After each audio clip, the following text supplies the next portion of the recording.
Guys welcome back to our channel. So ఇవాళ అయితే మనము ఒక టెంపుల్కి అయితే వచ్చినాం అనమాట. ఆ టెంపుల్ నేను అన్ఫార్చునేట్గా వచ్చిన ఏంటంటే ఇక్కడ మేము అందరం కూడా కజిన్స్ అంతా గ్యాదరింగ్ అయినాము. ఇక్కడ చిన్న దావత్లాగా చేసుకుంటాం అనమాట. సో అనుకోకుండా టెంపుల్కి అయితే వచ్చినాము. ఆ టెంపుల్ చాలా హిస్టరీ ఉందంట. దీనికైతే నేను తెలుసుకొని మొత్తం కూడా మీకు వాయిస్ ఓవర్లో మొత్తం క్లియర్ చెప్తాను. ప్రస్తుతానికి అయితే నేను ఇక్కడ ఇన్ఫర్మేషన్ అయితే ఏం లేదు ఇక్కడ తెలుసుకోవడానికి. సో ఇంకా శాసనం అలాంటివి కూడా ఏం లేవు. సో ఎవరైనా కనుక్కొని నేనైతే క్లియర్గా నీకు వాయిస్ ఓవర్లో ఇస్తాను. ప్రస్తుతానికి అయితే టెంపుల్ మొత్తం కూడా ఒక వీడియో తీస్తాను నేను. ఓకేనా? టెంపుల్ చూడండి ఒకసారి. మొత్తం స్టోన్స్ కూడా చాలా పాత క్లియర్ అర్థమవుతుంది, ఓల్డ్ ఆర్కిటెక్చర్ అని. సో ఇప్పుడు ఏంటంటే మనం వచ్చేసి పరిగి షాద్నగర్ నుంచి పరిగి పోయే రోడ్లో ఉన్నాం అనమాట. ఇదంతా కూడా రోడ్డు. సో ఇది ఎలికట్ అనే ప్లేస్. ఎలికట్ అనే విలేజ్ నుంచి మనకు కొంచెం ముందుకు వస్తే ఇట్లా లెఫ్ట్ సైడ్లో మనకి కమాన్ అయితే ఉంటుంది అనమాట.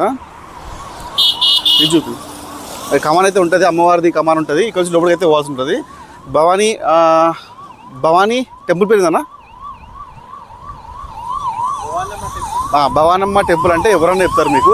కాకపోతే బయట అయితే ఇక్కడ బోర్డు ఏం లేదు. లోపలికి వెళ్తే ఎవరన్నా చెప్తారు. ఈ కమానే మీకు ఒక ల్యాండ్ మార్క్ అనమాట. ఇక్కడ నుంచి లోపలికి వెళ్ళాల్సి ఉంటుంది. సో స్ట్రైట్ వెళ్తే మీకు ఒక 1.5-2 కిలోమీటర్స్ ఉంటుంది. దాని తర్వాత టెంపుల్ అయితే వస్తుంది అనమాట. సో అది మ్యాటర్. ముందుకు సైడ్ ఉంది, ముందు కదా అది, ఇంకా ముందు కదా. సో అది టెంపుల్ అయితే చాలా అవైలబుల్ ఉంటుంది అనమాట. ట్రాన్స్పోర్టేషన్ మొత్తం కూడా అవైలబుల్ ఉంటుంది ఇక్కడ మనకి. ఎందుకంటే షాద్నగర్ నుంచి నెంబర్ ఆఫ్ బస్సెస్ ఉంటాయి మనకి పరిగిపోయే రూట్లో. సో అక్కడ చూస్తారు కదా, అక్కడ బోర్డు అయితే ఉంది ఎలికట్ట అని.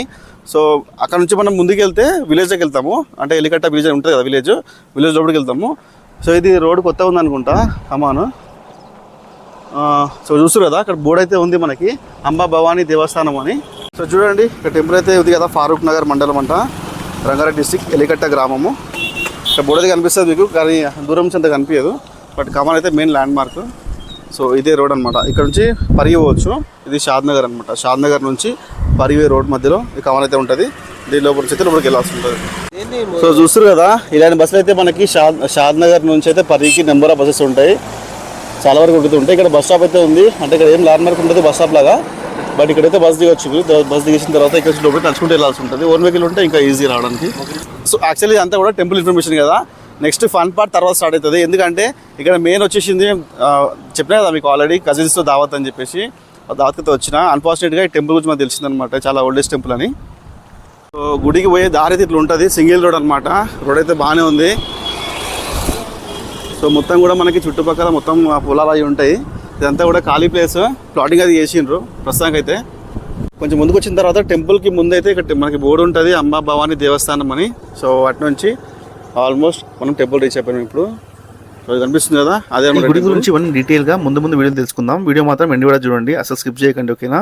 చాలా ఇంపార్టెంట్ వీడియో, ఇంకా చాలా హిస్టరీ ఉన్న వీడియో టెంపుల్ అనమాట. ఇదైతే చాలా ఇంపార్టెంట్. మనం ఇన్ఫర్మేషన్ అయితే తెలుసుకుందాము ఈ టెంపుల్ గురించి. మేకనైతే తీసుకున్నాము అక్కడ మేము దావత్ చేసుకోవడానికి, మా కజిన్స్ అందరూ కూడా. సో ఇప్పుడు మేకని అక్కడ అమ్మవారి దగ్గర బలి ఇచ్చేసి దాని తర్వాత దావత్ అయితే స్టార్ట్ అయిపోతుంది. చూస్తారు కదా, అదే అనమాట మేక.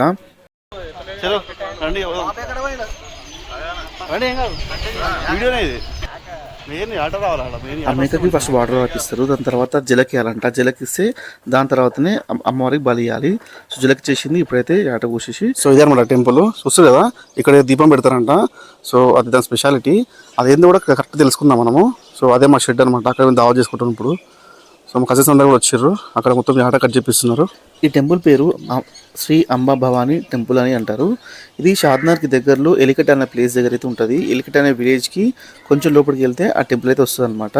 సో ఇదే అనమాట మెయిన్ టెంపుల్. దీనిలో పట్టిన మనకి దర్శనం చేసుకోవడానికి ఉంటుంది. గురించి మాత్రం ఎక్కడైతే ఏం లేదు, ఎవరికి కూడా ఐడియా కూడా లేదనమాట. బట్ గూగుల్ సెర్చ్ చేస్తే దాంట్లో పెద్ద హిస్టరీ అయితే వచ్చింది.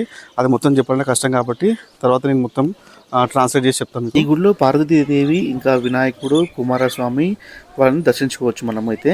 ఆ లోపల విగ్రహాలన్నీ కూడా మనకి బ్లాక్ గ్రానైట్ తో తయారు చేసిన విగ్రహాలు అయితే ఉంటాయి లోపల. త్రైలోక్య మల్లా సోమేశ్వర అనే రాజు అయితే అప్పుడు 1042 to 1063 అప్పుడైతే టెంపుల్ అయితే కట్టడం జరిగింది. లోపల రూఫ్ అంతా కూడా పిరమిడ్ స్ట్రక్చర్ లో అయితే డిజైన్ చేశారు. 40 పెద్ద పెద్ద స్టోన్స్ అయితే గంగాపూర్ అనే విలేజ్ నుంచి మహబూబ్నగర్ డిస్ట్రిక్ట్ లో చిచ్చుల దగ్గర అక్కడ తీసుకొచ్చి అయితే ఇక్కడ టెంపుల్ అయితే కట్టడం జరిగింది అనమాట. ఆ 40 పెద్ద స్టోన్స్ తోటి. త్రైలోక్య మల్లా సోమేశ్వర అన్న రాజుకు అయితే ఆయన ఎక్స్ట్రీమ్ బాధలో ఉన్నప్పుడు ఆయనకి అమ్మవారి కల్లోకి వచ్చేసి గుడి కట్టివని చెప్పింది అనమాట.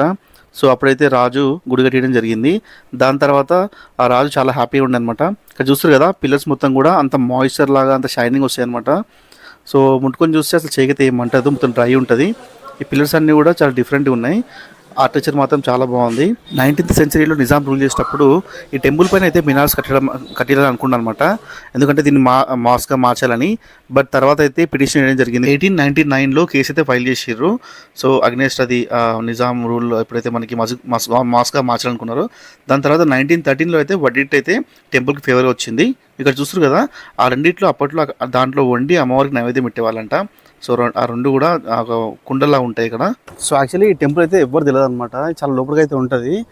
దీనికి చాలా పెద్ద హిస్టరీ ఉంది. ఒక 1000 years బ్యాక్ అనమాట. అప్పట్లో నిజాం కాలం అప్పుడు ఏంటంటే ఈ టెంపుల్కి ఉంటాయి కదా మినార్స్ అన్ని కట్టిరనమాట. దాని తర్వాత మళ్ళీ కొన్ని సంవత్సరాల తర్వాత అయితే ఆ మినార్ తీసేసారు అనమాట. ఎందుకంటే మనకి మెయిన్ టెంపుల్ ఆర్కిటెక్చర్ పోతుంది కదా మినార్స్ పెడితే. సో అందుకని అనమాట. సో ప్రశాంతంగా ఉంది ఇక్కడైతే. మొత్తం చెట్లు చేన్లు గ్రీనరీ మొత్తం చాలా బాగుంది.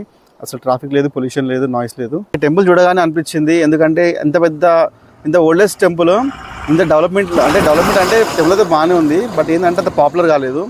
సో ఇది అడ్రస్ ఇక్కడ చెప్తా మీకు. షాద్నగర్ నుంచి మీకు పరికి పోయే రోడ్డు, ఇక్కడ నుంచి ఎలికట్ అనే ప్లేస్ వస్తుంది. ఆ ఎలికట్ అనే ప్లేస్ నుంచి కొంచెం ముందుకు వస్తే లెఫ్ట్ సైడ్లో కమాన్ వస్తుంది అనమాట. అక్కడ నుంచి స్ట్రైట్గా అంటే కొంచెం టర్నింగ్స్ ఉంటాయి, ఎవరైనా అడిగి రావచ్చు. సో ఆల్మోస్ట్ ఒక 2 kilometers ఉంటుంది అక్కడ నుంచి, మెయిన్ రోడ్ నుంచి అయితే. సో చాలా నియరెస్ట్ ప్లేస్ హైదరాబాద్కి అయితే. దీన్ని కూడా ఇది పాపులర్ అయితే ఇంకా బాగుంటుంది. ఎందుకంటే సిద్దిలగుట్ట, ఇంకా మనకి గగనాపూర్ టెంపుల్ ఉంది కదా, ఎక్కడైతే జడ్చర్లో ఉంది కదా. సో ఆ జడ్చర్లో ఉన్న ఆ టెంపుల్లో ఉన్న విగ్రహాలు, ఇంకా ఇక్కడ ఆర్టిస్ట్ కూడా సేమ్ ఉంటుందంట. సో ఇంకా చాలా పెద్ద హిస్టరీ ఉంది దీనికైతే. కరెక్ట్గా చదువుదామంటే ఇక్కడ శాసనం అలాంటిది అయితే ఏం లేదు, ఇంకా చెప్పేవాళ్ళు కూడా ఎవరు లేదు ఇక్కడ. సో పంతుని అడుగుదాం అనుకున్నా, బట్ కుదరలేదు.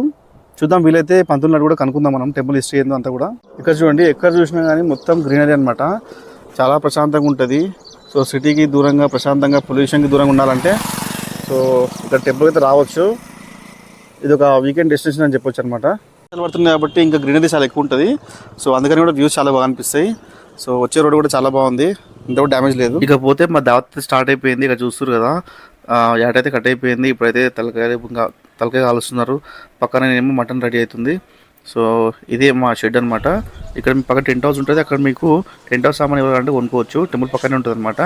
So reasonable cost. షెడ్ అయితే 1000 rupees ఉంటుంది అనమాట షెడ్ పడేకి. అమ్మవారి గుడి పక్కనే మనకి శివాలయం ఉండేదంట అప్పట్లో. సో అది నిజాం కాలంలో దాన్ని కూర్చేసారంట. ఇంకా అప్పట్లో చాలా అటాక్స్ జరిగినాయి అనమాట ఈ టెంపుల్ పైన. ఇంకా దేవతల విగ్రహాలు కూడా అన్ని తలలు కట్ చేసి చాలా చేశారనమాట అప్పట్లో. బట్ ఇవన్నీ చెప్తే ఇప్పుడు కాంట్రవర్సీలా ఉంటుంది కాబట్టి నేనేం చెప్పట్లేదు మీకు. కానీ ధ్వంసం అయితే చాలా చేసారు టెంపుల్కి. ఈ గుడి మొత్తం కూడా సుమారుగా 10 ఎకరాలలో ఉంటుంది అనమాట. 2018 నుంచి అయితే ఎండోమెంట్ డిపార్ట్మెంట్ ఆఫ్ తెలంగాణ అండర్లో అయితే టెంపుల్ అయితే నడుస్తుంది. ఈ గుడిలో అయితే నవరాత్రులు ఇంకా బోనాల పండుగ అయితే చాలా బాగా చేస్తారంట. ఆ రోజు అన్నదానం లాంటివి కూడా చేస్తారంట. ఇక్కడ మాకైతే వంటవాడు హ్యాండ్ చేసిండు. సో వంటవాడు హ్యాండ్ ఇవ్వడం వల్ల అయితే మేమైతే వంట చేసుకున్నాము. టెంపుల్ అయితే చాలా ప్రశాంతంగా ఉంది. కొంచెం వర్షం పడ్డది కాబట్టి ఇంకా పీస్ఫుల్గా ఉందన్నమాట. చూస్తారు కదా, పబ్లిక్ అయితే అస్సలు లేరు. సో పక్కనే దావత్ అయితే అవుతుంది అనమాట. 2-3 ఫ్యామిలీస్తో వచ్చి వాళ్ళు ఫంక్షన్ చేసుకుంటున్నారు. మేమైతే మటన్, బోటి, అన్నీ తలకాయ కూర ఇవన్నీ కూడా చాలా అంటే కొంచెం హార్డ్ వర్క్ అని చెప్పొచ్చు. ఎందుకంటే వంట అతను హ్యాండ్ ఇచ్చింది కదా, చూస్తారు కదా, మొత్తం అయితే వంట అయితే రెడీ అయిపోతుంది. సో ఆల్మోస్ట్ ప్రిపేర్ అవుతుంది అనమాట. సో వంట అయిపోగానే తినడమే. ఎందుకంటే మార్నింగ్ అసలు ఏం తినలేదు మార్నింగ్ నుంచి. చాలా ఆకలితో ఉన్నారు అందరూ అయితే. ఎందుకంటే ఆల్మోస్ట్ మాకు 4 to 5 అయిందనమాట మొత్తం వంట అయ్యేసరికి. సో వంట ప్రిపేర్ అవుతుంది. ఈ లోపల బయట రౌండ్ ఇద్దాం మనము. ఇది ఇంకో టెంపుల్ ఉంది మనకు పక్క అయితే. ఆ లోపల అమ్మవారి విగ్రహం అయితే ఉంది. సో మొత్తం డ్యామేజ్ అయితే అయింది. సో పెద్ద పెద్ద స్టోన్స్ అయితే ఈ టెంపుల్ కట్టారు, చూసారు కదా. లోపలైతే అసలు ఏ మెయింటెనెన్స్ లేదు అసలు. సో ఇంకొంచెం డెవలప్మెంట్ చేయాల్సి ఉంది. బట్ రీసెంట్లీ కదా 2018లో ఎండోమెంట్ వాళ్ళ హ్యాండ్లోకి వెళ్ళింది ఇది, అంటే వాళ్ళ అండర్లోకి వెళ్ళింది. చూస్తారు అది ఇక్కడ చాలా మంచి చెక్కిరు. ఇది పాతదా మరి రీసెంట్గా చెక్కిరా కదా అర్థమైతే లేదు. సో మొత్తానికి అయితే వంట రెడీ అయిపోయింది. ఇప్పుడైతే అమ్మవారికి నైవేద్యం వేయడానికి అయితే తీసుకెళ్ళాము. మొత్తం వంట కూడా, అంటే అన్ని ఐటమ్స్ కూడా. చూస్తారు కదా, టేస్ట్ మాత్రం చాలా బాగుంది. అన్ని వంటలు సూపర్ అయినాయి. సో మేమైతే ఫుడ్ మాత్రం మస్తు ఎంజాయ్ చేసినాం. పొద్దున వరకు మొత్తం కథ అయిపోయింది. మొత్తం ఆల్మోస్ట్ మేము 15 మంది అయితే ఆ టెంపుల్కి అయితే వెళ్ళాం అనమాట. సో చిన్నగా గ్యాదరింగ్ అనమాట. అది చాలా సంవత్సరాల తర్వాత మేమైతే గ్యాదర్ అయినాము. సో అందరూ కూడా చాలా ఎంజాయ్ చేసారు. అమ్మవారికి అయితే మేము ఆ నైవేద్యం ఎక్కిచ్చేసి మేము తర్వాత అయితే భోజనం స్టార్ట్ చేసేసినాము. చూస్తారు కదా, ఇక్కడ అమ్మవారి విగ్రహం అయితే ఉంటుంది బయట, మనకి మెయిన్ టెంపుల్ బయట. అక్కడైతే మనము నైవేద్యం వేయాల్సి ఉంటుంది. చర్చిల దగ్గర అయితే మనకి గంగాపురం అనే విలేజ్లో ఒక టెంపుల్ అయితే ఉంటుంది అనమాట. సో ఆ టెంపుల్ని కూడా చాలా డ్యామేజ్ చేసారు. సో అక్కడ నుంచి తెచ్చిన స్టోన్స్ తోటి ఇక్కడైతే ఈ టెంపుల్ కట్టడం జరిగింది అనమాట. ఇక్కడ చూస్తారు కదా, దీనిపైన అయితే పెద్ద అక్కడ జ్యోతి వెలిగిస్తారంట. మరి ఎప్పుడు చేస్తారని నాకైతే ఐడియా లేదు. బట్ అక్కడ ఇన్ఫర్మేషన్ కూడా మనకైతే ఏం లేదనమాట. సో అది మనకి మెయిన్ టెంపుల్ బయటనే ఉంటుంది. అదైతే వర్షం అయితే నైట్ చాలా పడ్డది కాబట్టి మేము నైట్ అక్కడనే స్టే చేయడం జరిగింది అనమాట. నైట్ స్టే చేసి మార్నింగ్ అయితే అక్కడ నుంచి వెళ్ళిపోయాము.